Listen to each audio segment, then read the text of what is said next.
So it's the third part. The first two parts are available on the IDS YouTube channel. Is that right? Yeah. If you want to see them. And the tip is, you probably all know this already, you can watch it at 1.5 speed, so you don't have to listen to me droning on for an hour. So you can catch up with those. This one is more or less freestanding. It is better if you've seen the others, but I think you'll be able to make sense of this one without having seen parts 1 and 2.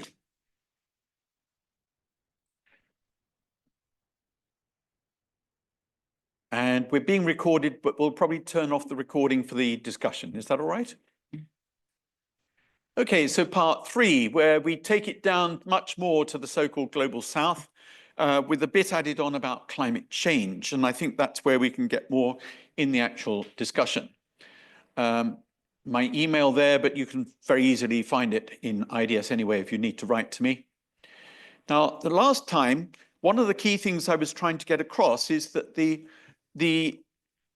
effect of European empires and of subsequently of neoliberalism is to assume that everyone who lives in the world can be subjected to a rational economic approach, which is like one approach. And what I tried to emphasize last time is that the world is actually a patchwork of people living under very, very different systems, very different kinds of livelihoods. And I went through them very quickly: pastoralism, slash and burn agriculture, foraging, hunter-gatherers, of whom there are not many left in the world, but they are still very significant.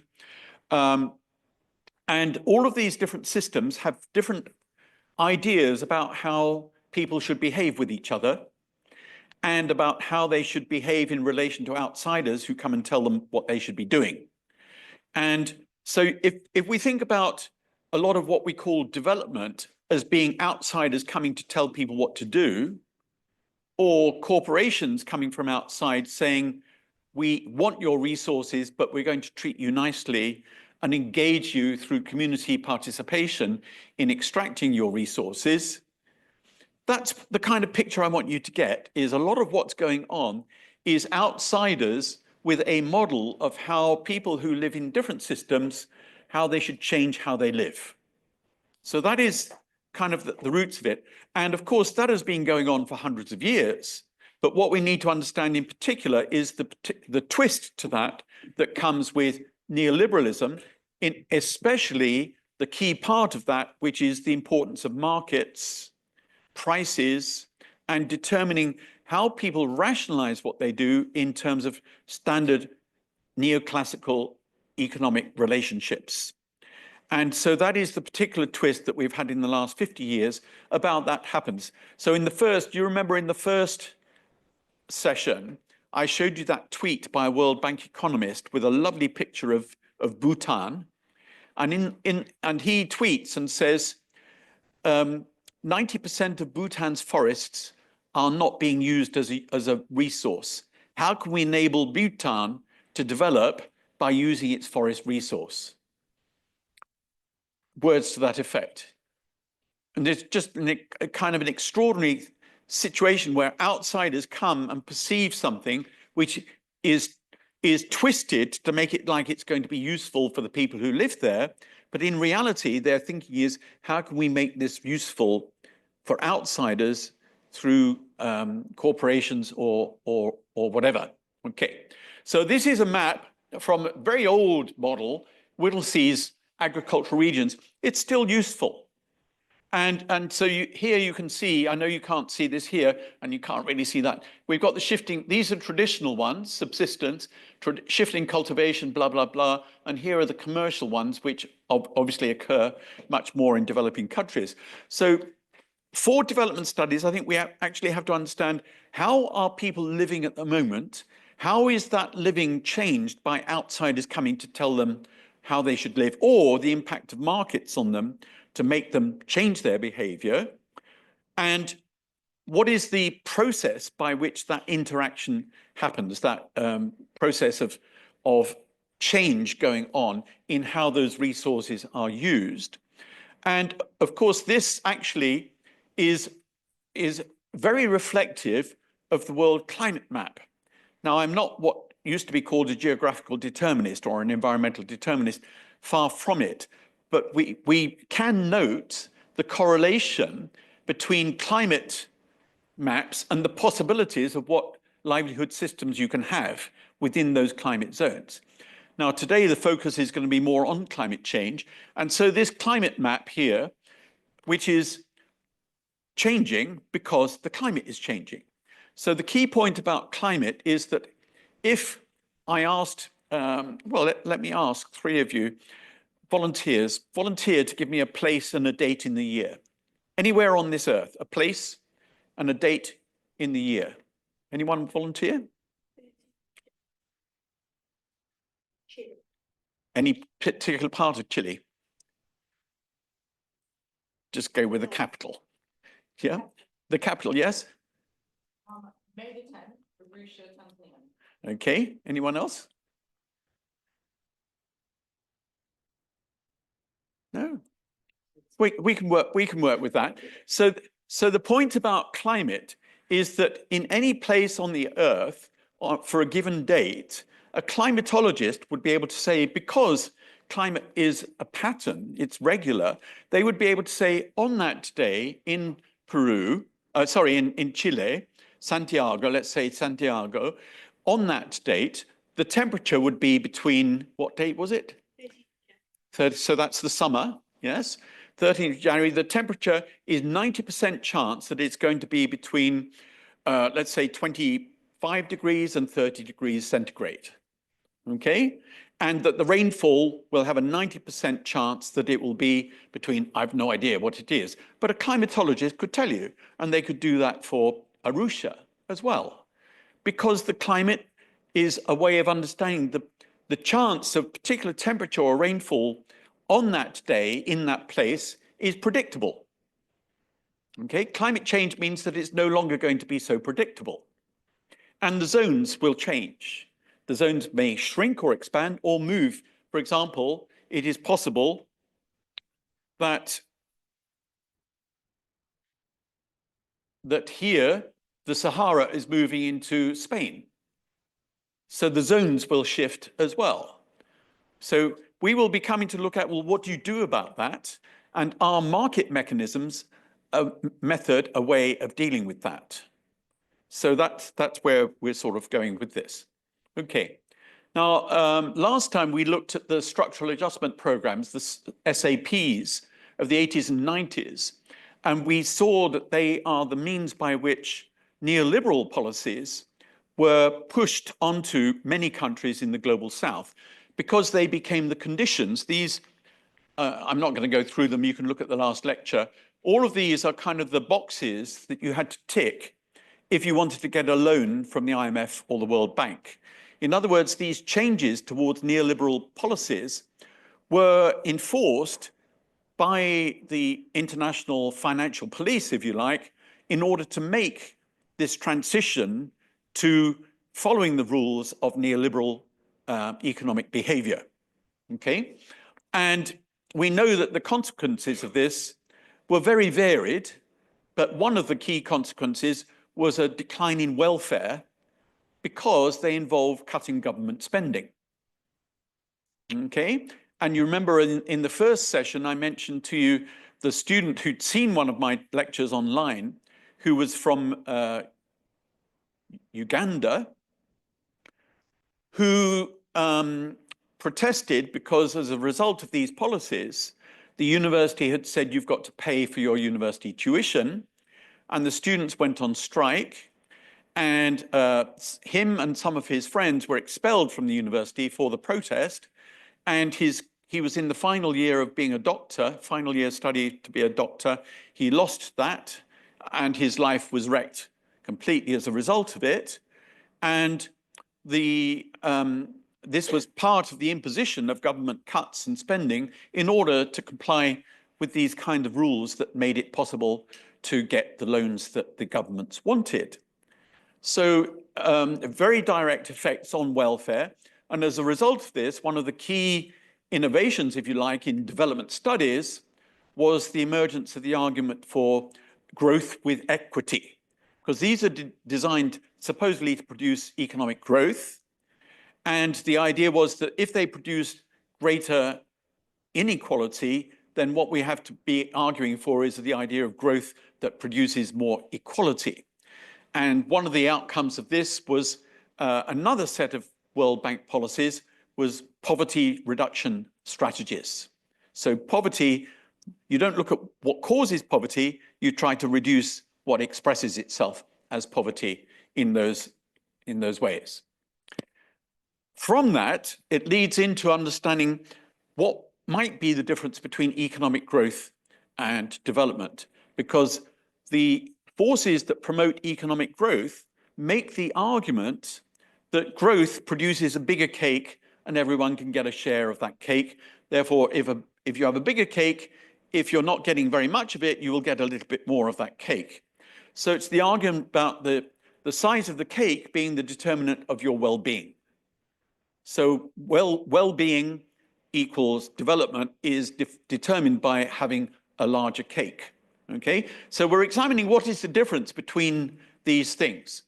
So basic terminology, GDP, the value of goods and services produced within the borders of a country in a given time period, usually a year. In Britain, they issue these quarterly. So you have the quarterly economic growth figures given in Britain, which are looked at by everyone. And economic growth is the growth, the change, the increase or the decrease in GDP from one period to the next, usually annually. So you track whether or not the economy is doing well by the amount of GDP growth. And it's, okay. And then you have divided by the total population, which gives you the GDP per capita, which is a very, very crude average because it doesn't take into account the difference between the rich and the poor, which is what we're going to come back to. It needs to be adjusted for inflation and purchasing power, which is done through measures such as purchasing power parity. Development is thought of in different terminologies. The ones which many prefer is to talk about human development because the focus is on people. Others talk about economic development, which focuses on the economy, and frankly is often very, very, very similar to people who talk about about GDP and economic growth. And the idea of this, it is the improvement of well-being in terms of economic and welfare conditions, freedom from oppression, and greater choice. You'll recognize that from Amartya Sen and his thinking on it not being only about indicators of well-being, but also freedom of choice and freedom from oppression, all very well-meaning. And from this, from Sen and Mahbub al-Haq, came the idea in around 1990, it was formalized in the UN system as the Human Development Index, which I'm sure you've all heard of, yes? And the Human Development Index is around the same time as these critiques of structural adjustment around the idea of growth with equity and safety nets and PRSPs, poverty reduction strategies, and so on. So this word alphabet, this alphabet soup, is around this division between whether economic growth is good for people's well-being or whether you have to have something which is specifically aiming at producing human development well-being on a people scale, a people index. What we know is that growth does not always lead to improvements in human well-being. There are distributional issues involved. So if you have rapid economic growth, where does that growth end up benefiting? Which section of the population? And we will look at some data on that later on to show that you can have growth where most of the growth is accumulated by the already well-off. Per capita measures of growth are especially misleading. It also misses out gender inequality and other forms of oppression. And ethnic exploitation and oppression is missed as well. And I'll give you examples of this in a minute. There are lots of suspicions about the growth mantra.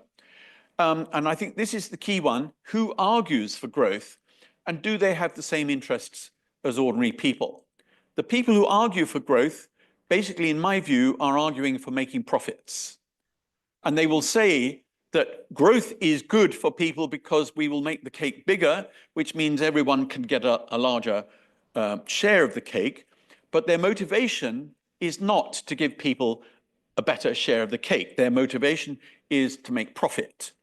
And so I think this is the fundamental misconception about who argues for growth. So follow the money, who is arguing for growth, and what is their interest in having growth? And the different interpretations of development. For Sen, we saw it's about choice, achievement of potential, and the idea of development as freedom. I think these are useful ideas to be thinking that not everything is determined by the economy and the thinking around whether or not you've got a better income. And he, with Mahbub al-Haq, developed this with others, the Human Development Index, which is much more focused on inequality, health, education, as well as income. I think it's a very inadequate, it's been going now since 1990. It's been subjected to a lot of criticism, and I do think it's very inadequate.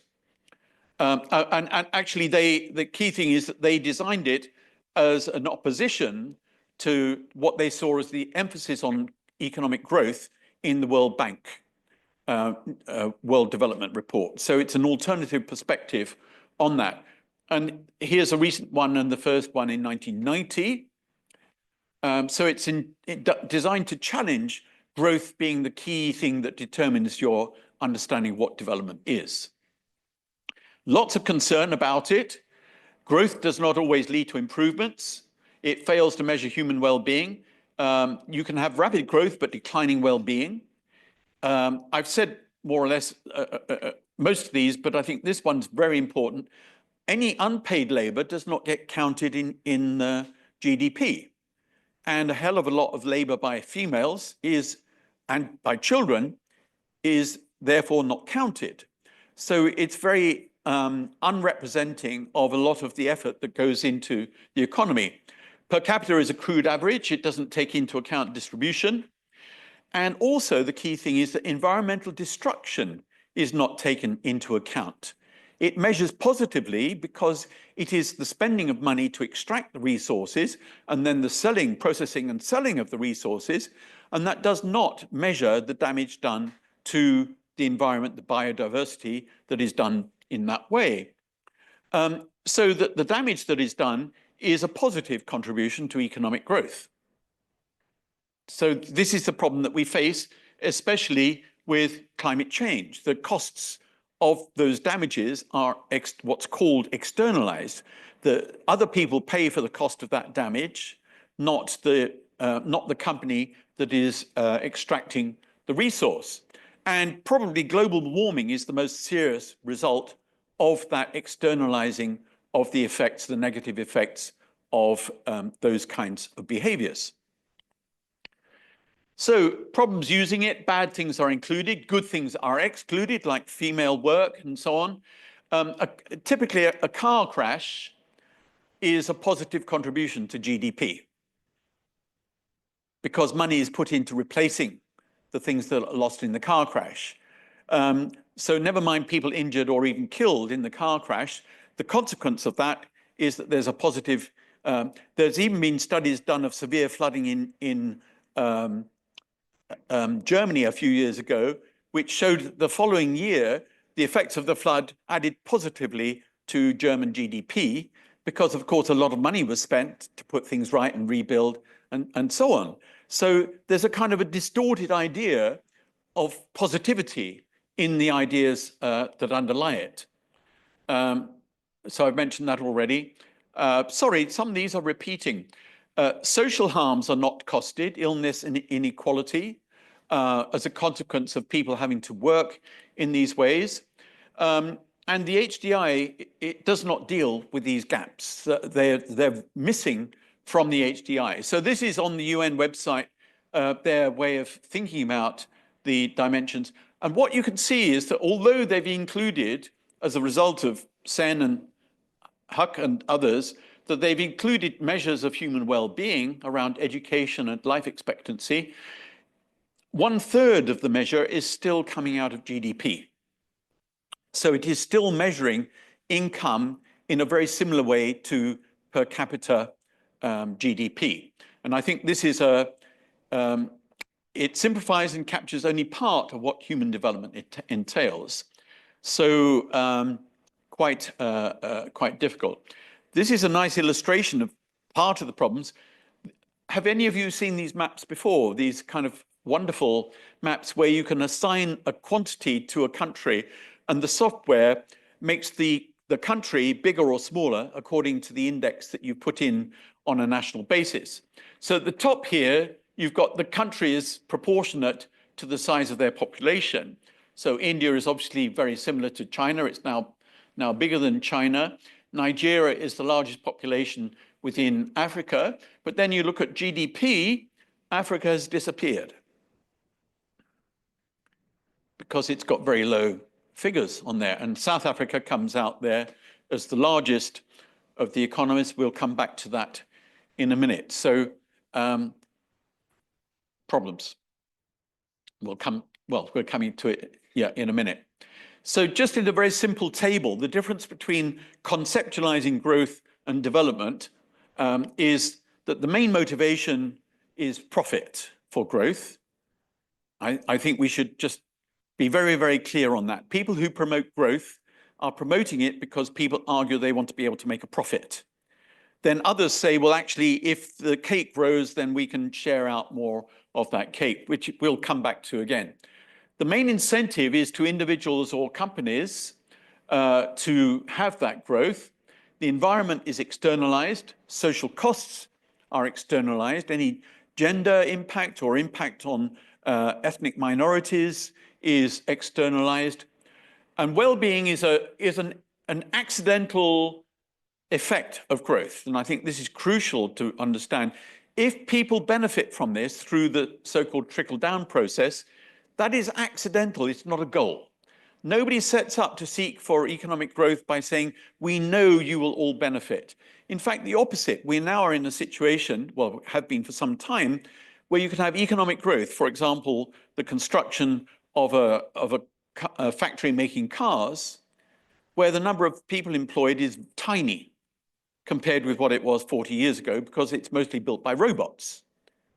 And we know now that in the service sector, AI is taking over from people answering the telephone. You're talking to a bot. You're not talking to a real person. So you can have economic growth where there's not many jobs. And even a car factory, which is put into, for example, India, will not employ that many more people than it would if it was in Europe. So the old idea that industrialization will bring you development because it will provide jobs is doubtful as well. Inequality is considered necessary as an incentive for entrepreneurs. So you need to know that you can earn a huge amount of money if you want to have successful businesses. Well, we also know that this is very misleading because we have people being paid multi-million-pound salaries for businesses that fail. And so the argument is very, very tricky. Taxes are regarded as a hindrance, which is why neoliberal policies are almost always about reducing taxes on corporations and reducing the tax on the rich.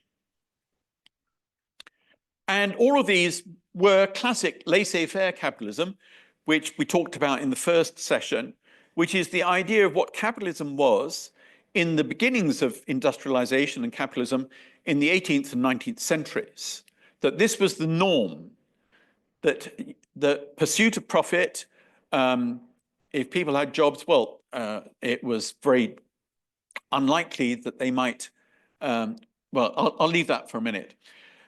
Improvement of standards for people's lives is supposedly achieved through regulation. So, for example, safety at work, the number of hours you work, all of that was achieved through regulation because of pressure from unions and people to say, why should we be working 6 days a week?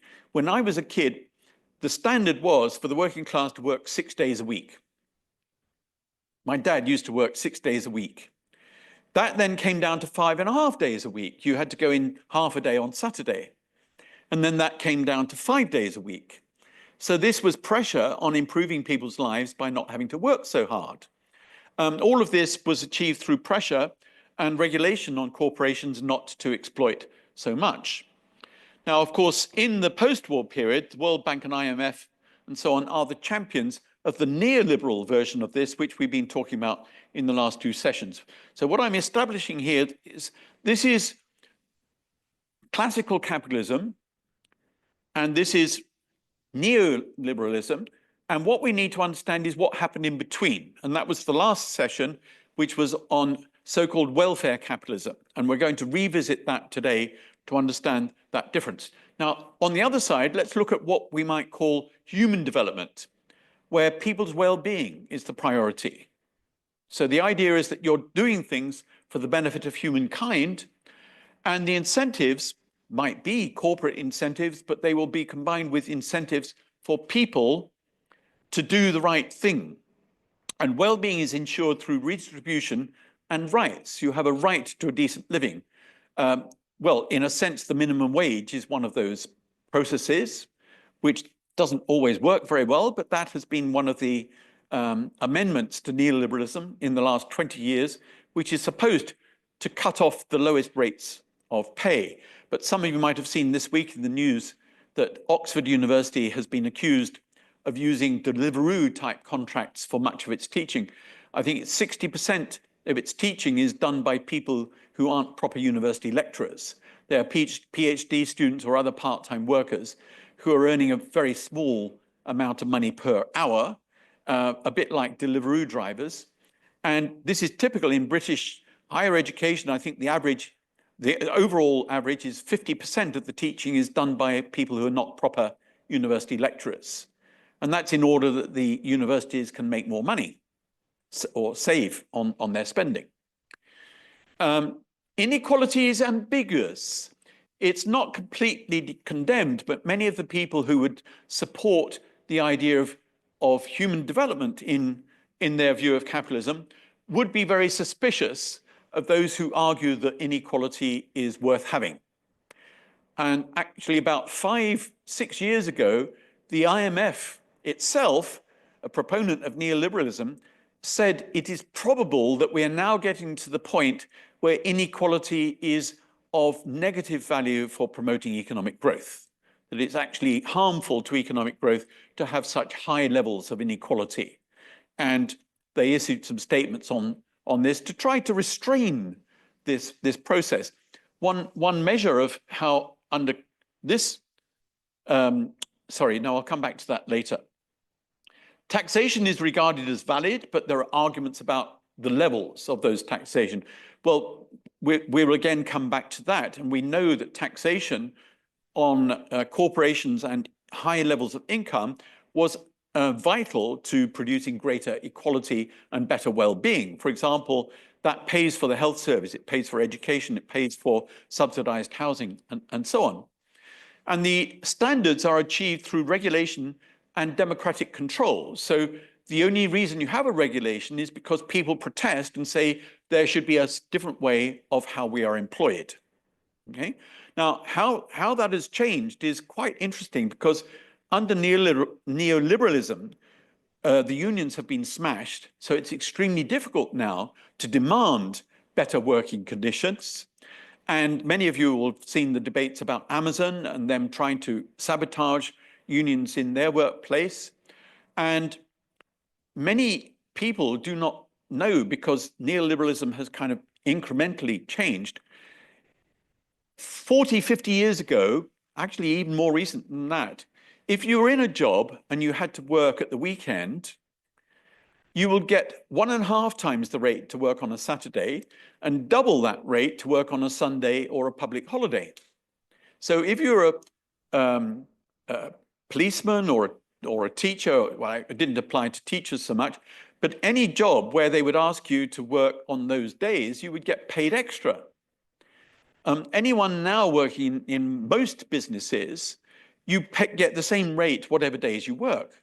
And you can't choose, in many jobs, as you know, you can't choose when you work. You're told when you're going to work, and it will be the same rate. And the human development idea, well, you get promotion of this from pressure for this from UNDP, NGOs, rights organizations are the main champions of this on the right-hand side. So this is kind of a fundamental division in the understanding of what the world should look like and who is driving what the world should look like. This is using the HDI, the Human Development Index. This is 2020. This is the countries ranked with very high human development down to very low human development. And you can see the United States comes out top, as does Russia, somewhat surprisingly, because poverty and inequality there is extraordinary since the last 20 years. I just want to focus, if you think back to that map I showed you at the start of where people are living different lives, okay, different lives in different ways, and hunter-gatherers or pastoralists and so on. Okay, what about Australia? Very high on the Human Development Index. What's happened to the Aborigines there? Where is their income? They are oppressed, low income, very poor living conditions. They are living in a colonial society still. And some of you might have seen the protest last week against King Charles in the Australian Parliament about that. So how can you claim it's a high index of human development when the original inhabitants are suffering some of the worst living conditions in the world? And so this is extremely interesting. You could make the same argument about the United States, but I want to look at South Africa as a country which comes out having high human development index. That is the income in South Africa in the last 100 years. The bottom half of the people, their income has gone down. And the top 10%, and this is, remember, 1994 was the first so-called free elections after black majority rule was established. And basically what it's done is to give power to the elite to amass even greater wealth. So this is why we need to understand things in class terms and not race terms. This is the class of elite black South Africans who have got control of the economy to enrich themselves at the expense of the bottom half, or more than the bottom half of the people. And so we have to actually understand what is going on in class terms, because they will be arguing for economic growth, etc. This is the wealth distribution in South Africa. And you can see that half of the population is actually below, has got negative wealth. Well, the compilers of this argue that this is because of indebtedness. So many of the poor people are in debt that they actually come out as negative in terms of wealth. Wealth, the difference between wealth and income is, this is possessions, bank accounts, what you've got in the bank, whether you own a house, whether you own a bicycle, those kind of measures of actual possessions that you've got are coming out like that. Okay. Now, if we look at India, India liberalizes the economy in around 1991. The top 10% have amassed more of the wealth. It's gone up over 60%. The top 10% now have 2/3 of the wealth in India. And the bottom 50%, it's gone down. They have around 6% of the wealth. This is possessions like owning houses, as I said, bank savings in the bank, etc. And this is the income distribution for India, which has gone up enormously for the top 10% and declined. So this is where we hit the argument that growth brings well-being. Now, this is not the size of the cake. This is how the cake is shared.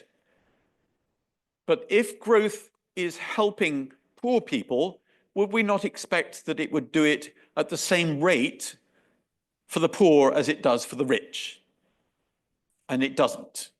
The poor share of income has gone down. Half the people have only 12% of the income in India.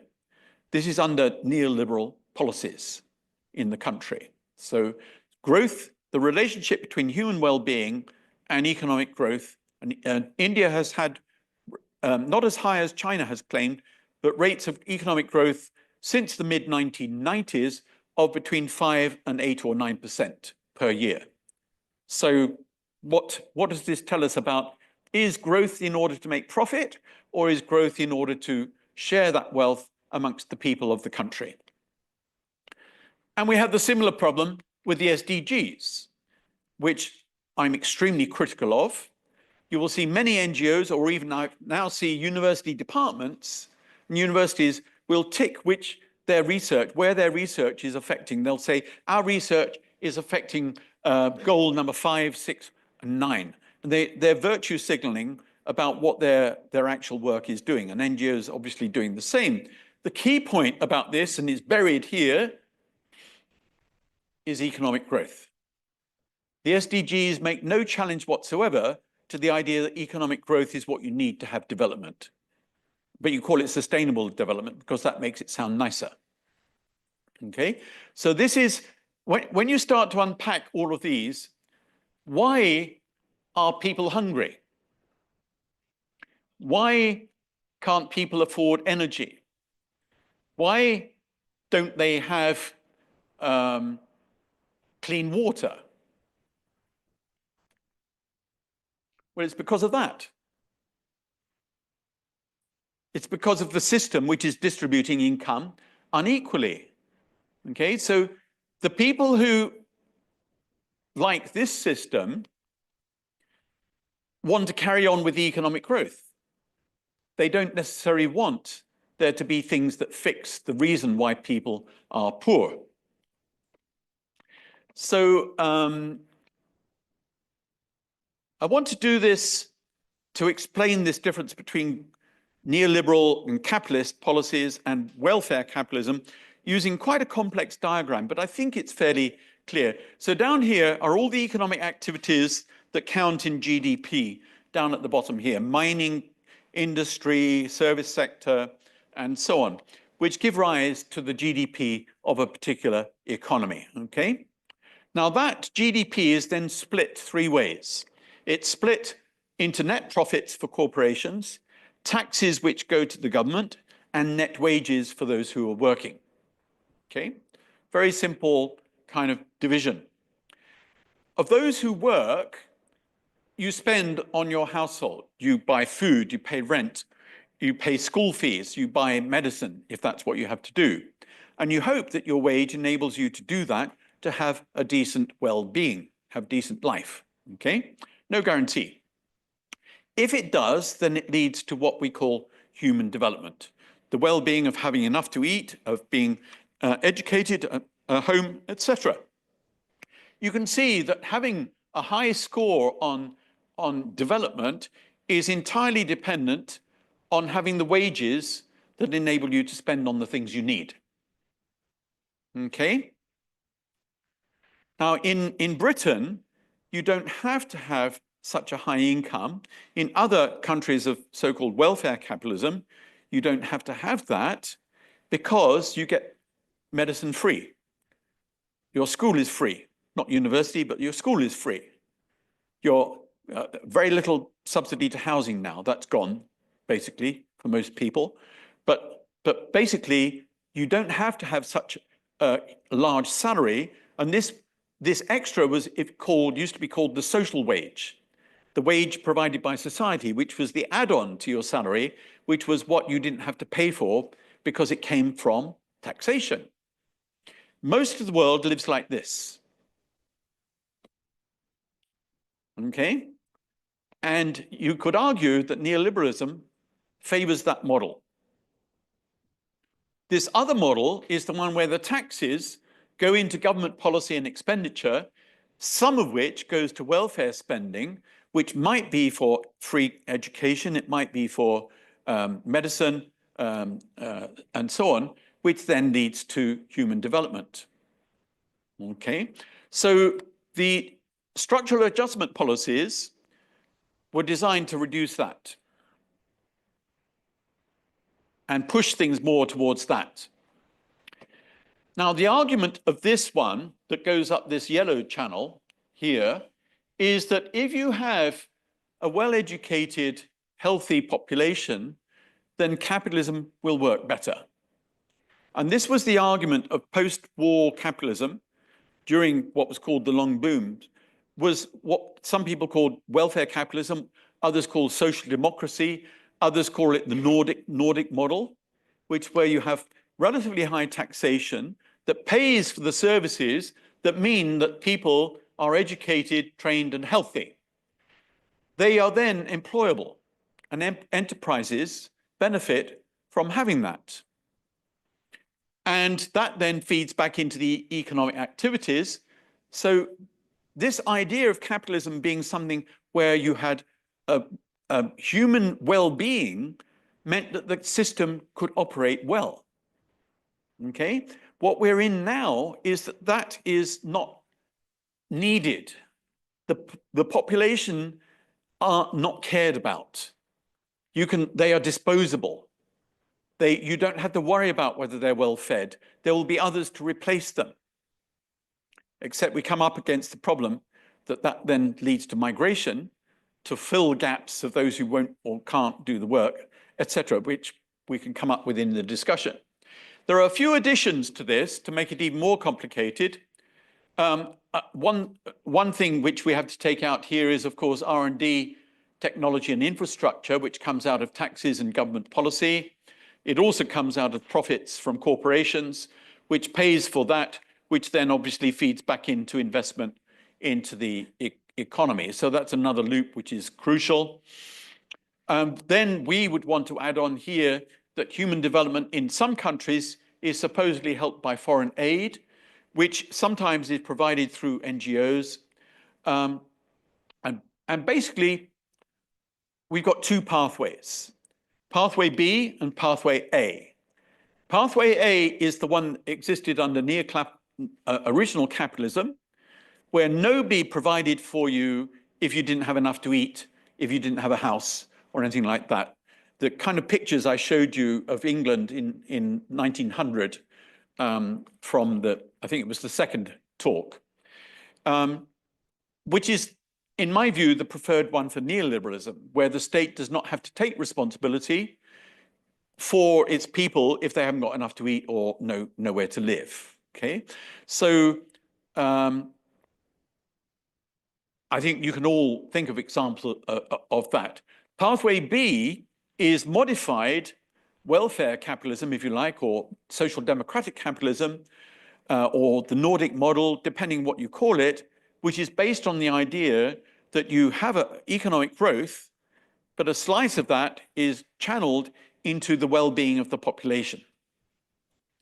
So the difference between these two pathways, what I forgot is nowadays, of course, up there you've got the philanthropists who are supposedly giving money to improve human well-being up at the top there. Come back to that if we want to discuss it. There's a bit of blurb there about these two pathways, which I won't talk about now. You can read that in the slides about some of the history of the development of them. Here's another way of representing it. If we look at GDP and then this here in a different kind of box, here's the GDP and the government's share, the yellow box, mainly derived from taxes, and some of it coming from donor assistance. So in the 1990s, there was a tendency by some aid donors like Britain to give what was called budgetary support. So if the taxes in Uganda were not sufficient to provide the health ministry or the education ministry with what it wanted to pay for schools, for teaching, then some of that came from a slice of donor assistance, which went directly into the ministry's budget for the provision of those services. So that was a kind of a subset of that.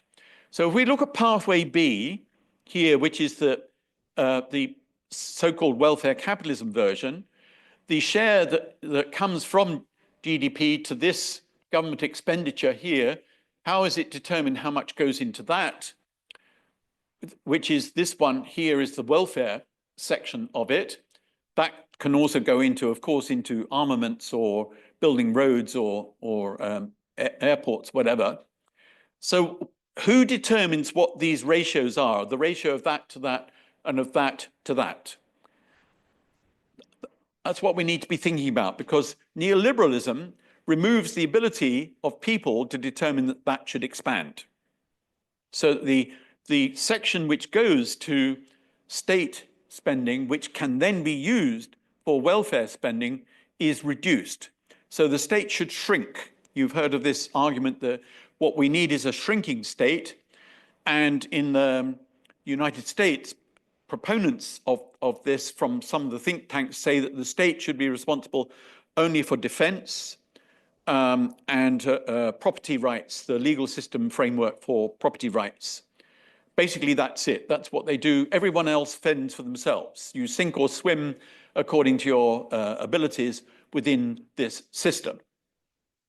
And just to remind you where this fits into the HDI, I think that another danger of this approach is it avoids looking at causation. There's no explanation in it for why countries have low scores. There's no explanation for why they have high scores, which are misrepresenting people's lives on the basis of, because so much of it is still around GDP. You saw the figures for South Africa and India, where it could look like they were reasonably high on the HDI, but with mass poverty, and in fact, half the population having zero wealth and very, very tiny incomes. So the HDI, despite all its good intentions, it avoids talking about causation. The SDGs do not want to talk about why people are poor. All they want to do is lift people out of poverty. Because if you start talking about why people are poor, you're attacking the system of economic growth, which is basically class-led around profit-seeking corporations that do not have an interest in how people live. I'm going to stop there. There are more things I could say which reinforce that, but you can see them in the slides, so that we can have enough time for questions and discussion. Thank you.